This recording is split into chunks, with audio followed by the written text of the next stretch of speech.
que lorsque les Juifs préparent la Pâque, c'est non seulement il ne doit pas avoir de levain dans la pâte, mais aussi également dans la maison. Vous vous rendez compte? C'est-à-dire qu'il y a l'intérieur, mais aussi l'extérieur. C'est-à-dire que lorsqu'il devait préparer, il faut en sorte que même les ustensiles ne doivent pas toucher. C'est-à-dire que lorsqu'il prépare, il faut faire en sorte qu'il n'y a pas de levain, il n'y a pas de pain, il n'y a pas de gâteau. Il n'y a rien qui est synonyme de pâte levée. Donc ça, c'était l'exigence. C'est l'exigence. Et ça, c'est véritablement ça, ce sont l'ombre à venir. C'est-à-dire que lorsqu'on se dit enfant de Dieu, on ne doit pas être dans l'à peu près. On ne doit pas être dans le plus important c'est. C'est être vraiment dans la précision. C'est-à-dire vraiment sonder à la fois mon cœur, parce que des fois, il y a des choses qu'on voit, on se dit, ah mais moi j'ai rien. Mais est-ce que ton attitude provoque des choses vis-à-vis de ton frère et ta sœur?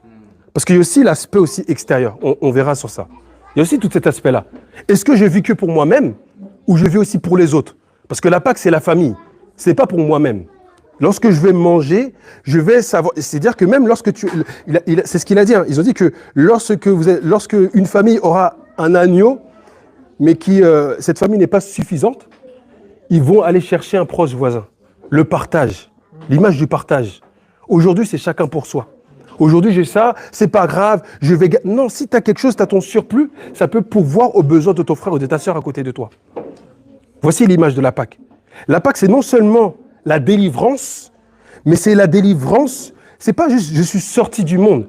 C'est je suis sorti du monde, mais j'ai aussi vomi le monde. C'est toutes ces choses-là, les bien-aimés. Parce que des fois, il y en a certains, tu peux sortir, en fait, tu n'as pas ce contact-là, mais tu as encore le levain au-dedans de toi. C'est-à-dire qu'en fait, des fois, tu marches, ta vie n'avance pas parce que tu as du levain. Parce que nous avons du levain. Et il faut passer un scanner. Parce que tu ne peux pas prendre le repas du Seigneur si tu as toujours du levain. C'est important, les bien-aimés. Le levain, tu peux l'avoir à l'égard de ton frère, de ta sœur, à l'égard de ton parent, à l'égard de tes voisins, à l'égard de, comment dirais-je, ton responsable, ton manager, peu importe. Tu ne peux pas t'amuser. Et le frère, il a parlé de ça tout à l'heure. Le frère, il en parlera dans 1 Corinthiens 11. En fait, des fois, on blague avec le Seigneur. On ne se rend pas compte que le Seigneur, on sert le Dieu vivant. Lorsqu'on voit qu'il devait passer le sang dans les linteaux, dans le poteau, parce que l'ange destructeur allait passer pour pouvoir ôter la vie, c'est chaud quand même. Hein. On ne se rend pas compte, les bien-aimés.